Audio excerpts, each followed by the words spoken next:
One of my favorite politicians, one of the people for whom I have the greatest respect in the world of politics has been for well over a decade, Keith Ellison.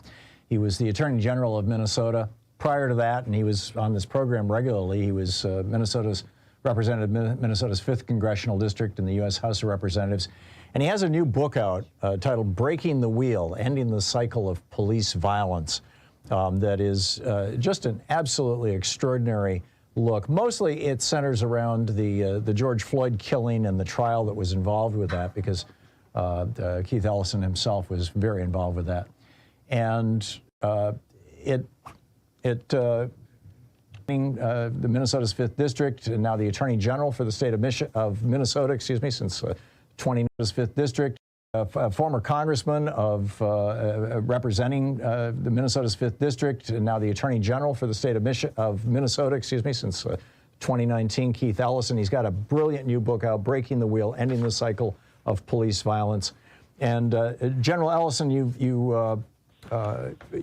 we spoke a few minutes ago about possible solutions to this. I mean, you know, throughout your book, you're going through these trials, through the examples, through the difficult times. You know, one of the things I thought was really amazing during the prosecution chapter, you talk about the 3rd paragraph of the Hennepin County complaint saying that Floyd was actively resisting being handcuffed when that wasn't true. I mean, it's like every level, from the prosecutors, from the cops to the prosecutors to the court system, seems to be stacked in favor of basically maintaining police violence, particularly police violence against minorities in this country.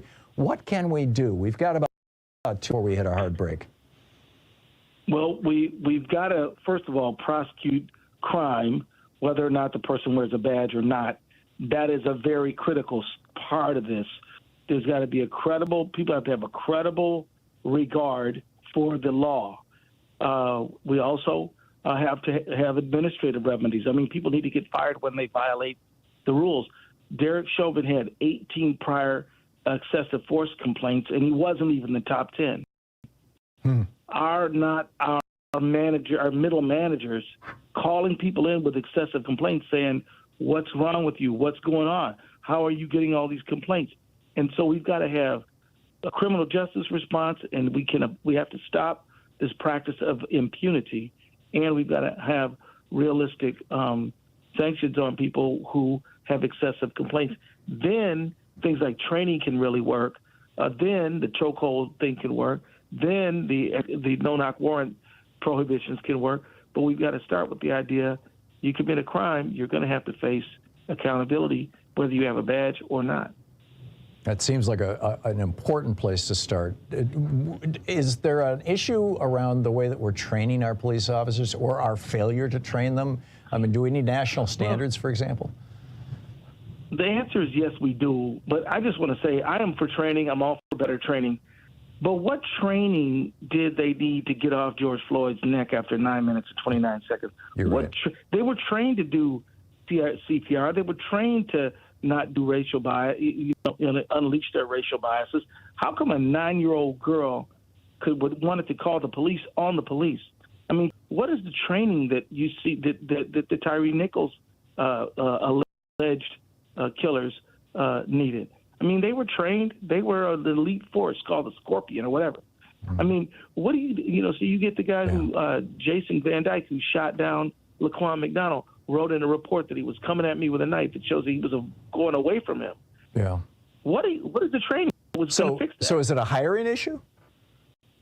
Well, I think it's an accountability issue. It is a culture issue. Yeah. And we've got to be able to say to managers, sergeants, you cannot let this go.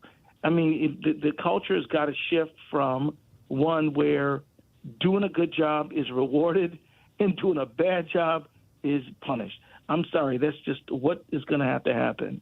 I mean, but let me just tell you, Newark, New Jersey, Camden, New Jersey, they've seen success.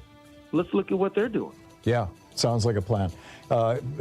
Attorney General Keith Ellison, the book is Break the Wheel, Ending the Cycle of Police Violence. General Ellison, it's always an honor and a pleasure to have you on our program. Thank you so much for dropping by today. Thanks, Tom. Take good care. Good talking with you. Thank you.